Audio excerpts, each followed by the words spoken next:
اعوذ باللہ من الشیطان الرجیم، بسم اللہ الرحمن الرحیم، اللہم صلی علی سیدنا و مولانا محمد معدن الجود والکرم وعلی آلہ وبارک وسلم۔ محترم خواتین و حضرات، السلام علیکم۔ کبھی کچھ لوگ آپ سے اس لہجے میں بات کرتے ہیں یا پھر آپ کو ایسے بلیم کرتے ہیں کہ آپ بالکل گمسم ہو جاتے ہیں، آپ کو سمجھ نہیں آتی کہ کیا جواب دیں۔ بعض اوقات کوئی جسٹیفیکیشن دینا بھی بہت مشکل لگ رہا ہوتا ہے۔ کیا کرتے ہیں ایسے میں آپ؟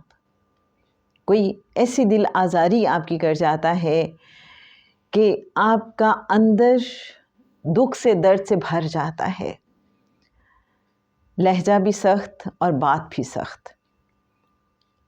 یوں آپ کو لگتا ہے کہ جیسے سارا ماحول ہی خراب ہو گیا، اور آپ پلٹ کے جواب نہیں دیتے۔ یہ نہیں ہے کہ آپ کے پاس جواب نہیں ہوتا، لیکن آپ کو اچھا نہیں لگ رہا ہوتا پلٹ کے جواب دینا۔ آپ کو لگتا ہے کہ یہ بہت چھوٹا پن ہوگا کہ میں پلٹ کے جواب دوں۔ طبیعت تو آپ بھی صاف کر سکتے ہیں دوسرے بندے کی، لیکن مجھے اشفاق احمد صاحب کی بات یاد آتی ہے۔ کہتے ہیں کبھی ایسی سچویشن ہو جائے تو دیکھو، جملہ ضائع کر دینا، بندہ بچا لینا۔ بعض اوقات آپ کے پاس بڑے بہترین جواب ہوتے ہیں جس سے آپ دوسرے بندے کو ریئلائز کرا سکتے ہیں کہ اصل میں وہ کہاں غلطی پر ہے، وہ جو آپ کو بلیم کر رہا ہے وہ خود کہاں پہ غلط ہے۔ لیکن آپ کا دل ہی نہیں مانتا، آپ چپ چاپ سہ جاتے ہیں، برداشت کر لیتے ہیں، صرف اس لیے کہ آپ کو پلٹ کے جواب دینا اچھا نہیں لگ رہا ہوتا۔ ایک خاتون کہنے لگی کہ میرے ساتھ جب ایسا ہوتا ہے تو دل تو میرا دکھی ہوتا ہے، لیکن پھر میں، مزے کی بات یہ ہے کہ اللہ کے ساتھ بہت کنیکٹ ہو جاتی ہوں۔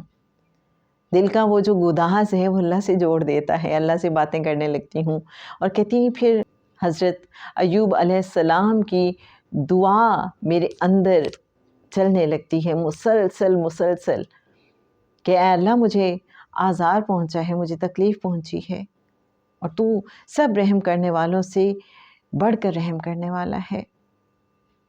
تو کہتی ہیں پھر بس مجھے یہ لگتا ہے میرا رب مجھے تسلی دے دیتا ہے، وہ جو گداز ہے وہ کنیکشن کا وسیلہ بن جاتا ہے، اور کہتی ہیں کہ پھر وہ جو تکلیف دینے والا بندہ ہے بعض اوقات دل چاہتا ہے اس کا شکریہ ادا کرنے کو۔ دیکھیں، آپ کو ہو سکتا ہے یہ بات تھوڑی عجیب لگ رہی ہو، لیکن ہر انسان کا اپنا ایک تعلق ہے نا، ہر چیز کو دیکھنے کا، ہر رویے کو دیکھنے کا۔ اب بظاہر آپ کو بات بڑی عجیب لگ رہی ہوگی کہ بھئی آپ کو کوئی بلیم کر رہا ہے اور آپ کا دل چاہتا ہے کہ اس کا شکریہ ادا کیا جائے، اور شکریہ اس لیے ادا کیا جائے کیونکہ اس کی اس بات کی وجہ سے آپ اللہ سے قریب ہو گئے۔ تو واصف علی واصف صاحب فرمایا کرتے ہیں نا کہ ہر وہ غم جو آپ کو اللہ سے قریب کر دے اس خوشی سے بہتر ہے جو آپ کو اللہ سے دور کر دے۔ جب میں اس حوالے سے سوچ رہی تھی تو مجھے سید سرفراز احمد شاہ صاحب کی بات یاد آئی۔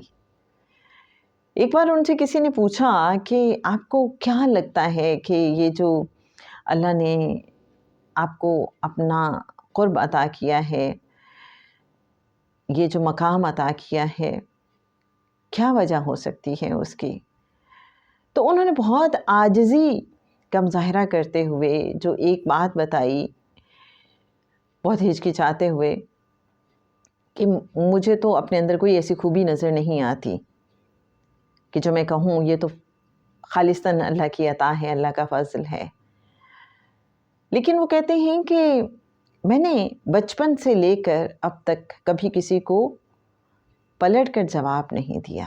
تو یہ جو پلٹ کر جواب نہ دینا ہے، یہ انسان کے دل کو گداز کر دیتا ہے، اللہ سے جوڑ دیتا ہے، اللہ سے کنیکٹڈ کر دیتا ہے، کیونکہ وہ انسان اس بندے سے تو کچھ نہیں کہتا، اور جو اللہ والا ہوتا ہے اسے یہ بھی پتہ ہے کہ میں نے اس بندے کے حوالے سے پازیٹیو ہی رہنا ہے، اس کے لیے دعا ہی کرنی ہے۔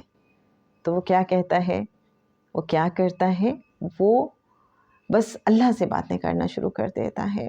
گداز دل، ٹوٹا ہوا دل، اس میں رب بستا ہے۔ اللہ نے حضرت موسیٰ علیہ السلام سے کہا تھا نا کہ مجھے ٹوٹے ہوئے دلوں میں تلاش کرو، میں تمہیں وہاں ملوں گا۔ اور جناب ابھی جب میں اس حوالے سے قرآن پاک کی مختلف آیات دیکھنا چاہ رہی تھی کہ جب انسان کو اس طرح سے لوگ بلیم کرتے ہیں فور نتھنگ اور اس کا دل ٹوٹتا ہے اور وہ جواب میں پلٹ کے کچھ نہیں کہتا، تو میں نے قرآن پاک کی مختلف آیات سے اس بات کو سمجھنے کی کوشش کی کہ کیا کرنا چاہیے۔ تو جو مختلف آیات میرے سامنے آئیں ان کا مفہوم کچھ یوں تھا کہ برائی کے بدلے میں نیکی کرنی ہے، برائی کو نیکی سے دور کرنے کی کوشش کرنی ہے، اور جب بھی ایسا کچھ رویہ لوگ اختیار کریں تو آپ نے اخلاق کا دامن ہاتھ سے نہیں چھوڑنا۔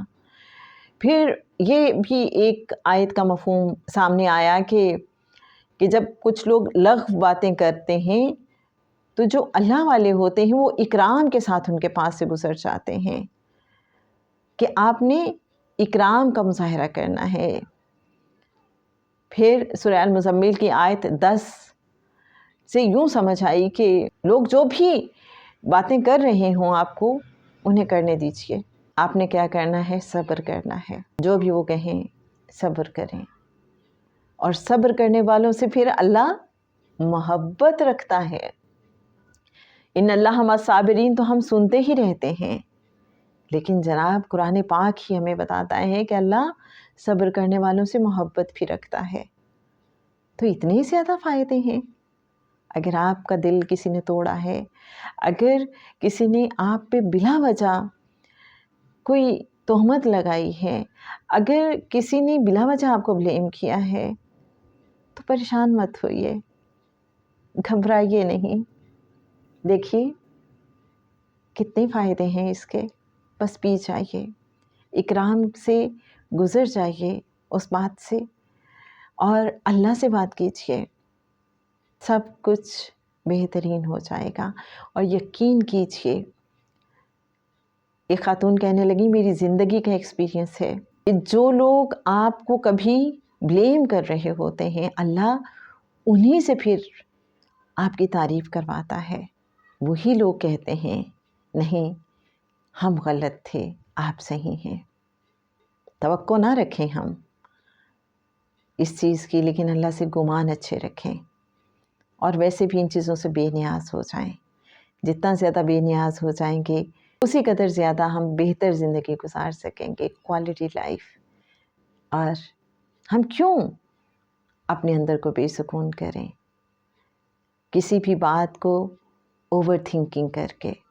ہم کیوں نہ اللہ سے بات کر لیں، ہم کیوں نہ اللہ کے حوالے کر دیں، ہم کیوں نہ اللہ سے جڑ جائیں اور کہتے رہیں کہ اے اللہ مجھے آزار پہنچا ہے، مجھے تکلیف پہنچی ہے، مجھے ضرر پہنچا ہے، اور تو سب سے بڑھ کر رحم کرنے والا ہے۔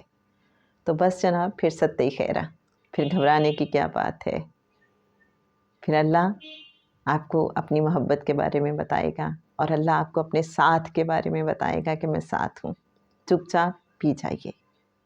کیا کہتے ہیں آپ کی زندگی میں جب ایسا ہوتا ہے تو آپ کیا کرتے ہیں؟ ضرور شیئر کیجیے گا۔ اللہم صلی علی سیدنا و مولانا محمد معدن الجود والکرم وعلی آلہ وبارک وسلم۔